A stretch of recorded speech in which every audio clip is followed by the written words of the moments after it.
অধ্যাপক গোলাম আজম 1948-47-48 সেশন এবং 48-49 session দুইবারের DUCSU BP ছিলেন। সেই ফলকে সবার নাম আছে, ওই জায়গায় এসে কোনো নাম লেখা নাই। আপনি কি নাম লেখা মোচন করে গোলাম আজমকে ইতিহাস থেকে মুছতে পারবেন?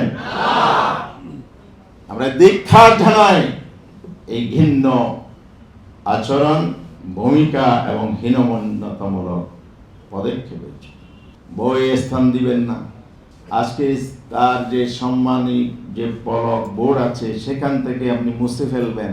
আজকে 21-এর পদক কাদেরকে দেয়া হয়? একেবারে দলীয় লোক ছাড়া গত 15 বছর কেউ 21-এ পদক পান নাই।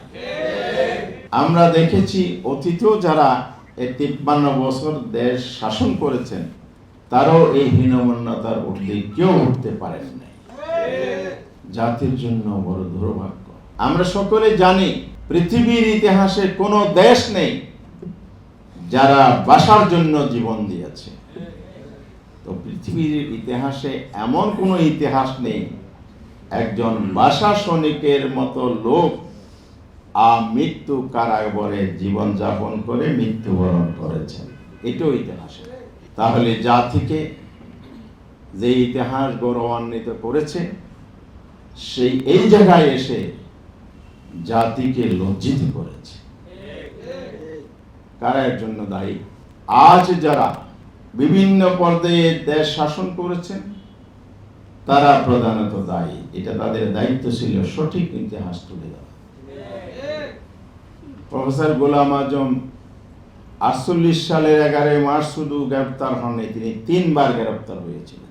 52 সালের 6 ফেব্রুয়ারি তিনি রকমুর কারমাইকেল করে শিক্ষক ছাত্র শিক্ষকদেরকে একত্রিত করে তিনি রাজপথে মিছিল করেছিলেন, নেতৃত্ব দিয়েছিলেন। সেখান থেকে পুলিশ তাকে উঠিয়ে নিয়ে গেছে।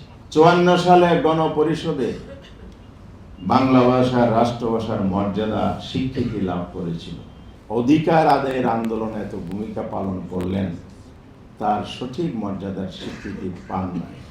তবে এই মহানগরী ঢাকা মহানগরী ইঞ্জিনিয়ারিং ইনস্টিটিউট 2000 সালে প্রায় 1 ডজন আব্দুর রহমান চৌধুরী সহ, জাস্টিস আব্দুর রহমান চৌধুরী, অ্যাডভোকেট মাহবুব, আরও অনেককে, আবুল কাশেম মরণোত্তরে, সবাইকে জাতীয় আন্তর্জাতিক মাতৃভাষা জাতীয় কমিটি নামে সেই স্বর্ণ পদক সম্মাননা দিয়েছিলেন। তার মধ্যে অধ্যাপক গোলাম আজমের নাম ছিল।